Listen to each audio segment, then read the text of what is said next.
Yo, YouTube, what's up with your boy? Sports and Fitness Rants. I'm back, guys. Click that like button. Subscribe to my channel. Yo, what's up, guys? I'm back, man. I got a great video for you guys today, man. We're going to be talking about Scottie Pippen. I know you guys have heard about the comments that Scottie Pippen has made. We're going to talk about Scottie Pippen real quick. We're going to talk about Michael Jordan, the dynamic between them, and the comments that Pippen made, and my opinion, my thoughts on this, guys. So thanks for tuning in again, guys. This video is probably going to be a little long because I got a lot to say about this. Because this is the stuff that I hate. I hate when people, come out, of the woodworks. Guys like Scottie Pippen, they come out, guys like Isaiah Thomas. These guys are trying to rewrite history. I can't stand that. I hate that these guys are trying to rewrite the history that we watched. We watched this stuff, guys, growing up. And now these guys are literally trying to come on the air, make up stories, make up lies, trying to change narratives, trying to change the history that we watched. And we got to stand up. I'm talking about all the real Michael Jordan fans, but not even just the Michael Jordan fans. I'm talking about the NBA fans, fans of the NBA. Because if you're a fan of the NBA, then you're a fan of Michael Jordan. You are.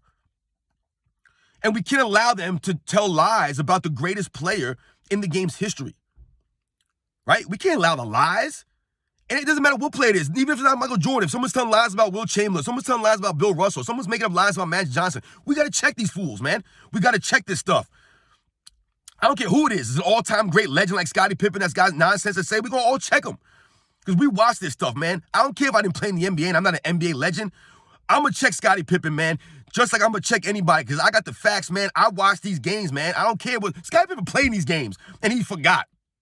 Like that Roy Jones Jr. song. Y'all must have forgot. Scottie Pippen, you must have forgot, man. So in this video, man, I want to talk real quickly or briefly about Scottie Pippen, Michael Jordan, the dynamic between them, and the facts about Michael Jordan being way more impactful to the Chicago Bulls' success than Scottie Pippen would ever be. All right, guys, so let's think about this. Let's start from the beginning, right? Let's start from the top. So if you guys haven't heard Scottie Pippen's comments, I believe he said something about Michael Jordan not being that great of a basketball player before he arrived. Something along those lines. I don't know if that's word for word what he said, but basically that's what he was saying. Michael Jordan wasn't that great until he got there.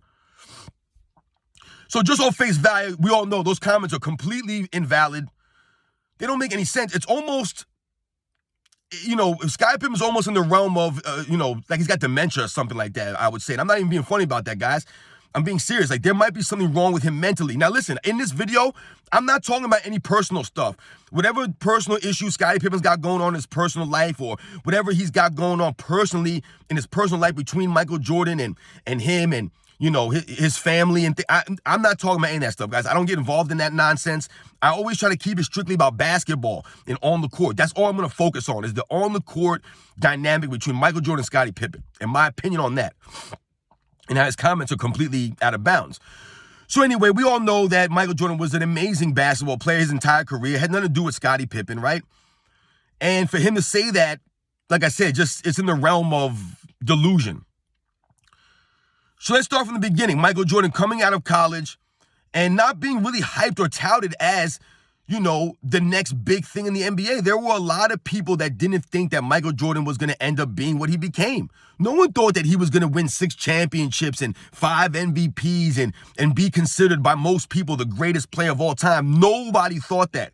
Nobody. The only person that you could say literally thought that was Bobby Knight. Bobby Knight, and I'm sure Dean Smith or whatever, but Bobby Knight more famously had that line where he told the Portland Trailblazers to draft Michael Jordan and play him at center. Just think about that comment for a second, guys. Just think about that. Bobby Knight, who is a legendary coach, legendary college coach, seen all kinds of players in his legendary career, coached all kinds of players. And before Michael Jordan played a minute of basketball in the NBA, he was calling him the greatest basketball player he had ever seen play and was telling the Portland Trailblazers to draft this man and put him at center. If that's your problem, that you don't want to draft a shooting guard because you got Clyde Drexler, put the man at center. Trust me. Who says that about a player? I've never heard anybody say, you know what, draft that point guard, Play him at power forward, man. Trust me, it don't matter. Put him at power forward if you need a power forward. The man can do it. You never hear anybody say things like that. And like I said, it's not just a quote. It's also who it's coming from. Bobby Knight was not some also-ran coach. You know what I'm saying? He was a legendary coach. He's legendary. He coached Michael Jordan in the Olympics. So he saw firsthand Michael Jordan's practice routines, right? He saw Michael Jordan's skills, the athleticism, the creativity, all of those things he was watching on a daily basis as the head coach of the USA basketball team. This wasn't him just talking him from watching him play in college. He also coached him for the Olympics. So he had a great understanding of Michael Jordan.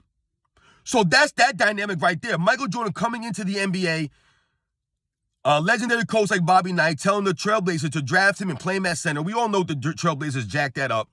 Could you imagine, guys, think about that for a second. Could you imagine Clyde Drexler and Michael Jordan playing together in the mid to late 80s into the early 90s? Come on, think about that.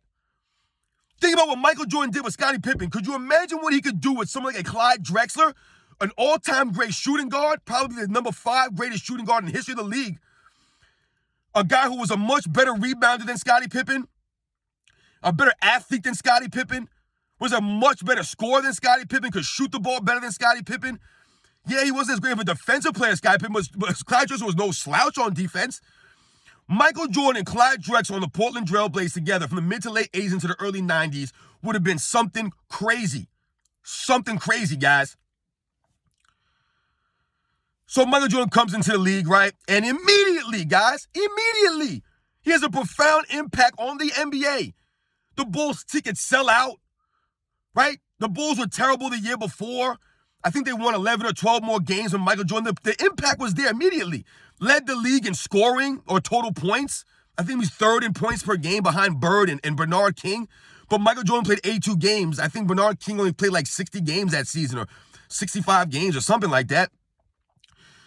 But he averaged 28 points a game as a rookie. The greatest rookie season since Wilt Chamberlain, guys. Since Wilt Chamberlain, man.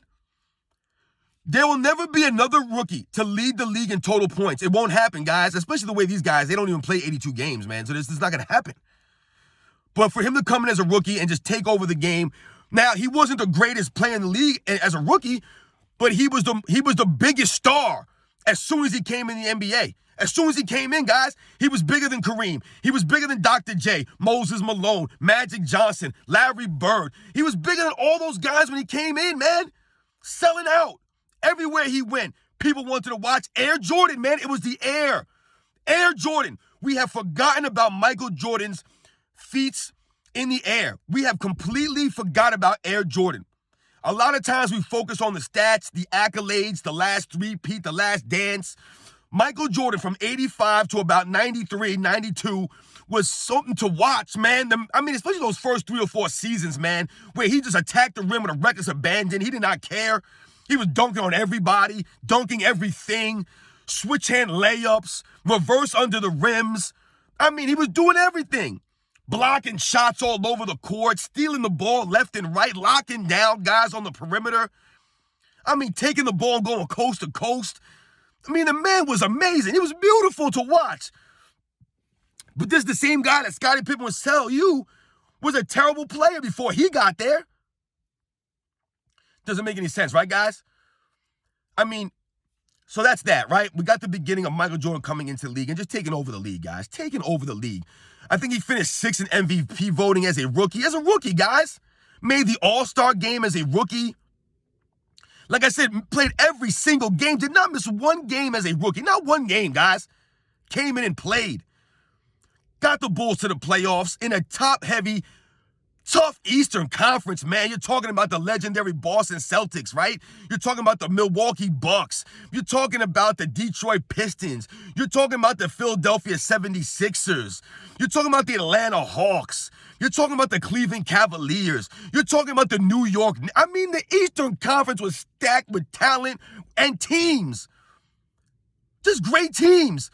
Think about the mid to late 80s Eastern Conference, guys. It was a freaking battlefield. A battlefield, a minefield, whatever you want to call it, man. And Michael Jordan got the Bulls to the playoffs his rookie season, man. Don't talk to me about how many wins they had. Don't tell me about that. Because once again, I told you, he had to play the team like a boss out there 6 times. He had to play the Pistons 6 times. He had to play the Sixers 6 times. He had to play the Hawks 6 times. The Cavaliers, the Knicks, all these teams a bunch of times back then because there was less teams. So Scottie Pippen comes in 87 to 88. That's his first season, right, with Michael Jordan. So, like I said, guys, you look at Michael Jordan's first couple of years in the league. We all know he broke his foot his second season. But you look at Michael Jordan's first couple of seasons, or first several years in the league, it was legendary. He was putting up all-world numbers. Like I told you guys, he was all-stars. He was in MVP votings. He was amazing, simply amazing. So Scottie Pippen comes in 87, 88, along with Horace Grant, which is hilarious to me. Scottie Pippen wants all this credit, but never bigs up Horace Grant, who came in the same year that he did, the same draft class. He don't big up Horace Grant, though. He don't tell nobody to give Horace Grant his just due. And you can make a case in some of those playoff series. Horace Grant was more impactful, more important than Scottie Pippen was due to his down-low presence, right? His interior defense. Horace Grant was a very solid interior defensive player in the post. He was a very decent shot blocker at that position. But Horace Grant never gets credit from Scottie Pippen, but yet he says that he don't get credit from Michael Jordan. And he wants all this credit, but he won't deflect no credit to Horace Grant when they came in together. But anyway, guys, so they come in 87, 88. And, you know, this dynamic that Scottie Pippen is trying to paint is that he came in the NBA running, that he was this amazing college player, and that he came into the NBA as a finished product, and he was ready as soon as he came in. He actually believes that he came into the NBA the same way that Michael Jordan did. He really believes that.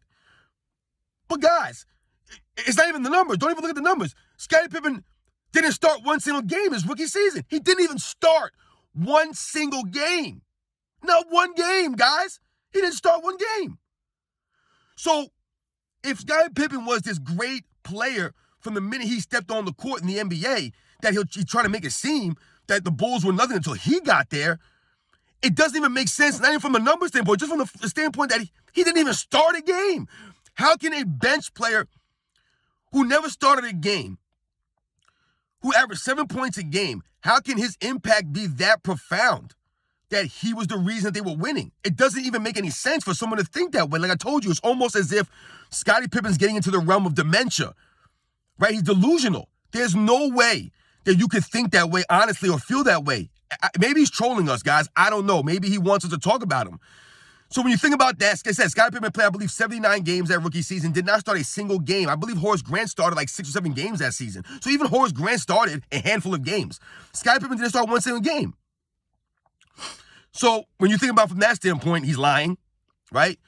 When you think about the 1988 season alone, Michael Jordan was perhaps one of the greatest individual seasons in NBA history, that 1987-88 season by Michael Jordan. We all know about his exploits. Winning Defensive Player of the Year and MVP and leading the league in scoring. I mean, leading the league in steals. I mean, just being first-team all-defense, being, first-team all-NBA. I mean, my goodness, man. That's one of the greatest individual seasons in the history of the NBA. In the history of the NBA, Scottie Pippen doesn't have one season like that. Not one. This was 88, Michael Jordan. 1988, that he was able to do this. So when we think about those dynamics, Scottie Pippen coming in 1988, this is what we have to think about. Sorry, guys, my mom's going to work, man. I was just saying bye to her and stuff, man. So anyway, so that's 1987-88, right? So that whole dynamic that he's saying that Michael Jordan wasn't that great when he first came in the league and things like that, or they weren't great until he got there, it really doesn't make any sense. And listen, we can all go through the year after that, right? Scottie Pippen developing over the next couple of seasons. But Michael Jordan was the clear-cut leader. Michael Jordan was, he was box office. Was he the greatest player of all time in 87, 88? I don't know so if you can say he's the greatest player in the NBA at that time. However, he was the biggest star in the NBA at that time. I told you guys, from the minute he came in the league, Michael Jordan took over the NBA, took it over. But yes, you can still say guys like a Magic Johnson or a Larry Bird were greater players, or Kareem Abdul-Jabbar, a Dr. J, a Moses Malone. These guys were greater NBA players at that point in time. But Michael Jordan was the biggest star in the league. So when Scottie Pippen says these things, it just doesn't make any sense to me, man. But let's think about now Scottie Pippen and how it relates to Michael Jordan's career. Because essentially, Scottie Pippen wants credit for Michael Jordan getting all the credit. You know, he really wants credit for Michael Jordan winning all these championships and getting all this adulation. Scottie Pippen feels as if he was the reason that Michael Jordan was able to win. He really believes that. But the crazy thing is that, you know, it's almost, you know, you have a lot of people, they'll make it seem as if Michael Jordan was playing with all this talent before Scottie Pippen got there and he just wasn't winning. And then Scottie Pippen came and all of a sudden things clicked. But if you look at the rosters, guys, just look at the rosters. Look at who Michael Jordan was playing with his first 3 years. There's nobody there, man. And I'm not trying to put these guys down in the NBA that were on those Bulls teams as being some bums. And all that. I'm not saying what I'm saying. But these guys were not all-stars. These guys were not, they were just role players at best. At best, role players. And Michael Jordan was able to still be competitive with these guys. So once again, it wasn't like, I mean, listen, I've done a video in the past, guys, and if you look at the other rookie rosters for other guys that came in the league around the same time as Michael Jordan did, if you look at Charles Barkley's rookie roster, if you look at Clyde Drexler's rookie roster, if you look at Hakeem Olajuwon's rookie roster, if you look at Patrick Ewing's rookie roster, if you look at a lot of the rookie rosters of Michael Jordan's contemporaries, Karl Malone, you look at these guys' rookie rosters, they were way, way better. Even, you know, Magic Johnson, Larry Bird, look at the guys that they came in playing with. They either had Hall of Famers on their roster or they had multiple All-Stars on their rosters. Michael Jordan didn't have any Hall of Famers, no All-Stars on his roster. He's literally the only guy that you can say that about in the history of the league. The history. His roster was terrible, terrible. And yet people expected him to win with zero help. But then they'll always make excuses for current NBA players or other players that they didn't have anybody on their team and things like that. But Michael Jordan is held to a different standard. He was supposed to win those first 3 years with no help. He was supposed to beat the 86 Celtics by himself with Charles Oakley as his second best player. And I love Charles Oakley. Charles Oakley is a solid player, a double-double machine, a hard worker, got a lot of grit. I love Charles Oakley. I wish he would have stayed in the Bulls. But if Charles Oakley is your second best player at that time, you're not going anywhere in the Eastern Conference.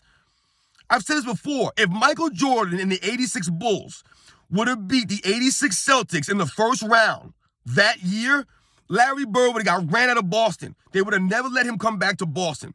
That's how big of an upset that would have been. It probably would have been the greatest upset in NBA history if they would have beat that Boston team. But yet people will hold that against Michael Jordan for losing to them. The same people that will knock him for losing in 87 to the Celtics. The same people will knock him for losing in 88 and 89 and 90 to the Pistons. They actually try to make it seem as if that's a negative on Michael Jordan's career. I never got that aspect. So this whole 1-9 without Scottie Pippen dynamic, it doesn't add up.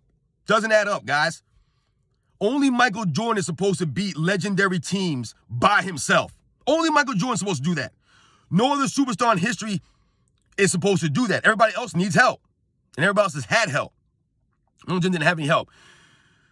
So when we think about Scottie Pippen helping Michael Jordan, right? And we think about Michael Jordan getting help from Scottie Pippen.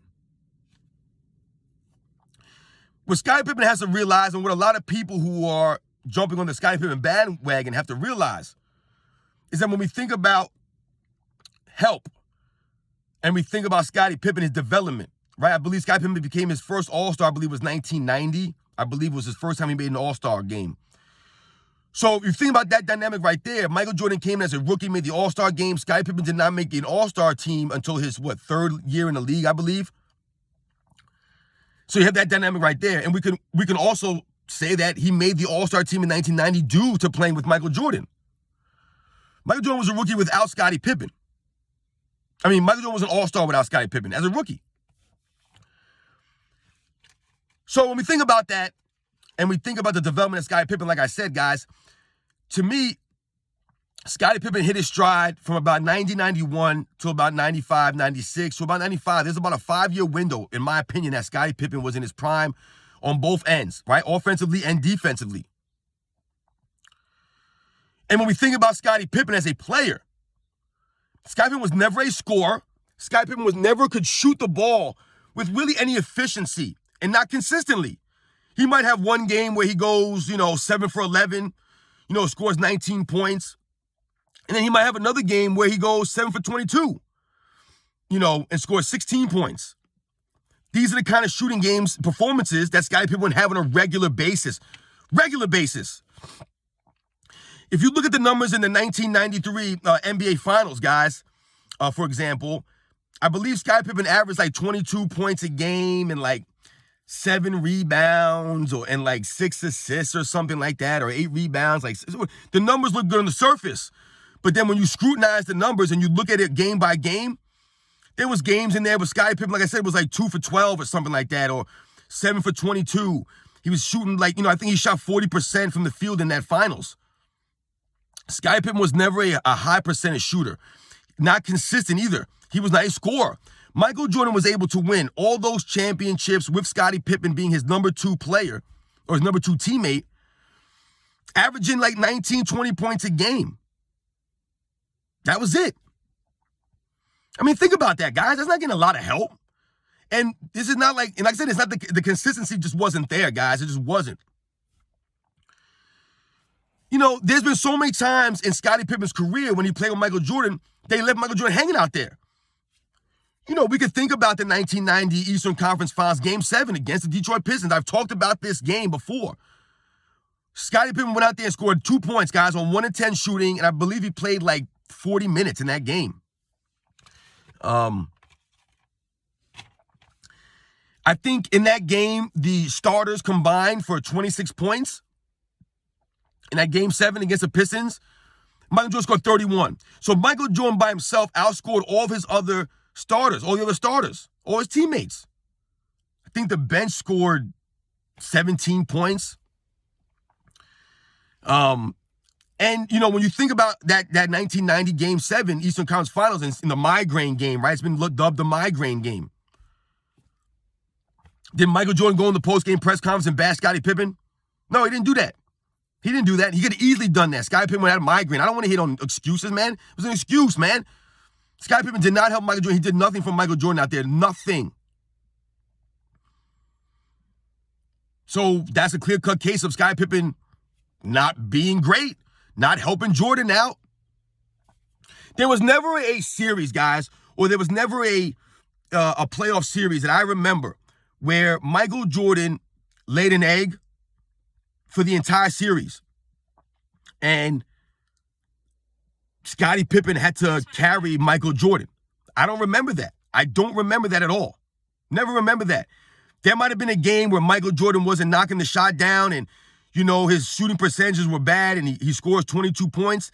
But Michael Jordan found other ways to impact the game. Maybe he had a bunch of assists. Maybe he was a playmaker in that game. Maybe he had the second most rebounds or the leading rebounder on the team. Michael Jordan had several games like that. I've told you guys many times. If Michael Jordan wasn't hitting the shot, he found other ways to impact the game. He was a better all-around player than Scottie Pippen, guys. He was. So, when we think about these times, I think about the 1998 Eastern Conference Finals against the Indiana Pacers. I believe it was Game 4. Scottie Pippen gets fouled at the end of that game, and he misses both free throws at the end of the game. And what happened? Because he missed both of those free throws, Reggie Miller comes down and sinks the shot at the end of the game. The Pacers win. Because Scottie Pippen missing free throws. Did Michael Jordan go in the post-game press conference and make a big deal about it? No, he didn't. He did not make a big deal about it. Did Michael Jordan go in there and lay into Scottie Pippen in the post-game press conference and blame Scottie Pippen for missing those 2 free throws? No, he never did that. Because Michael Jordan was a great leader. And he always gave Scottie Pippen his props, man. I told you guys, I remember the 1997 NBA Finals, man, where he was receiving his Finals MVP trophy. He literally grabbed Scottie Pippen by the jersey and pulled him out. And they both held the trophy up together. Who does that? Have you seen anybody do that for their teammate? And in that exchange, he told Scottie Pippen right there, if you listen closely, you can hear him say, "You're my MVP, dog." That's what Michael Jordan said to Scottie Pippen. He said, "You're my MVP, dog." Because Michael Jordan always appreciated Scottie Pippen. He always did, and he always went out of his way to praise Scottie Pippen throughout his entire career. Not just that one season or one game, through the entire career, he praised Scottie Pippen, man. Always gave Scottie Pippen his just due. Excuse me, but now he wants to act as if, he keeps acting as if Michael Jordan didn't appreciate him. So when Scottie Pippen says these things on Michael Jordan was terrible before he showed up, doesn't make any sense, guys. We went over that. We talked about that. And I've given you guys a couple of examples. You can also think about 1998 NBA Finals Game 6, where Scottie Pippen was hobbled with the bad back spasms and things like that. And he only played like 20-something minutes in that NBA Finals Game 6. And he couldn't really do anything in that game. Michael Jordan had to score 45 of the Bulls, 87 points, guys, in that game? We all know about the carry job he did without Pippen. Pippen was just a decoy out there. You guys remember Scottie Pippen in that game? Do you remember him limping around? And I give him credit. He was gritty. He gritted it out. But he didn't do anything out there, man. He didn't help Michael Jordan the way that he tries to make it seem. Michael Jordan literally won that game without him. I think about the 1991 NBA Finals, guys. Game 3, I've covered this many, many times. The end of Game 3, Scottie Pippen fouls out of the game in end of regulation. He fouls out. The Bulls are down by 2 points. They have the ball with about 9 seconds left. Michael Jordan has to go down the court, make the game-tying shot, then go to overtime and carry the Bulls to victory. In overtime without Scottie Pippen. He wasn't there. He fouled out. Michael Jordan never fouled out in an NBA Finals game, ladies and gentlemen. He never did. He never once left the Bulls hanging. He never left Scottie Pippen in an NBA Finals game by himself. Never happened. But that happened to Scottie Pippen. He left Michael Jordan out there on an island in 91 in that Game 3 with the series tied 1-1 with the Bulls down 2 with 9 seconds left. Michael Jordan had to carry the Bulls to victory. That's Scottie Pippen. It's really crazy to me. Like I said, I feel bad, man, because I grew up watching these guys, and I loved Scottie Pippen as a kid, man. And that's the thing, too. I don't know. That's a different video. I'll do another video on that because I'm going too long. But I gave you guys several instances, man, of Michael Jordan carrying the Bulls without Scottie Pippen, or when Scottie Pippen wasn't really playing up to snuff, or when Scottie Pippen wasn't there for Michael Jordan, and Michael Jordan was always there. He never left Scottie Pippen out there. He never let Scottie Pippen take all the blame. He shielded Scottie Pippen from all the criticism, man, and he deflected all the credit onto his teammates all the time. I just don't understand what's going on, man. I just don't get it, man. There's no need to lie about this stuff. If you don't like Michael Jordan, then say you don't like him, Scottie. That's fine, man. You don't have to like him. I get it. But don't try to make it seem as if Michael Jordan on the basketball court was not one of the greatest things going. I just don't get it, man. Guys, thanks for watching my video. I know I've rambled on. I'm at almost 30 minutes now. I didn't even realize it. I was talking and talking. I'm going to do another video, follow-up to this. I just don't understand Scottie Pippen's comments about Michael Jordan being a terrible basketball player before he arrived in Chicago. And Scottie Pippen, once again, trying to take credit for the Chicago Bulls dynasty and trying to take all the credit away from Michael Jordan as if he was just a role player during that dynasty. I don't get it, guys.